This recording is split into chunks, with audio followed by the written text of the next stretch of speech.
হয়তো আমি নিজে সমস্যা নেই বলতেছেন, এটা পার্সোনাল মানে নিজের ইয়ে করে নিছি, কিন্তু এই যে আরো 1.5 কোটির মতো এরকম আমার প্রবাসী বাংলাদেশি ভাইরা আছে বিশ্বের বিভিন্ন প্রান্তে, এই লোকগুলার যে কামলা বলেন দেশ থেকে আপনারা, আসলে এগুলা মানে নেওয়া যায়?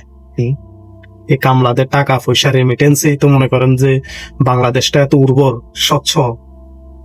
আপনি হয়তো ইকোনমিক্স সম্বন্ধে কোনো ধারণা আছে কিনা তা আমি জানি না।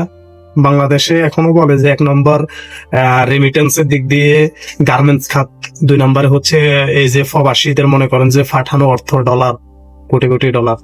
ওই যে গার্মেন্টস এর যে অর্থটা আসে সেটা গার্মেন্টস এর পিছনে খরচ হয়ে যায়, বুঝছেন? কিন্তু এই যে প্রবাসীদের পাঠানো অর্থটা পুরাটাই দেশের কাজে লাগে, রেমিটেন্সটা। তারপর আপনারা এই ধরনের কমেন্টস করেন যে কামলার ঘরে কামলা, আসলে মানে নেওয়া যায় না ভাই।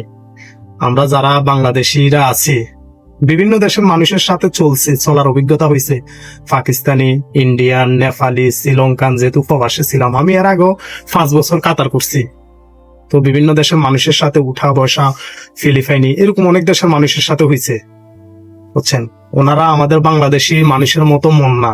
আমরা যদি মাস শেষে 30-40 হাজার টাকা ইনকাম করি, দেখা গেল যদি 40 হাজার টাকা ইনকাম হয় নাই, তারপর আরো কিছু বন্ধু বান্ধবের তাই টাইনা খিচা হইলেও মনে করেন যে একটা লেভেল অ্যাকাউন্ট করে দেশে পাঠাই, যেতে আমার ফ্যামিলি, আমার মানুষগুলা, দেশের মানুষগুলা ভালো থাকবো, নিজের দেশের অর্থনীতির চাকা ভালো থাকবে।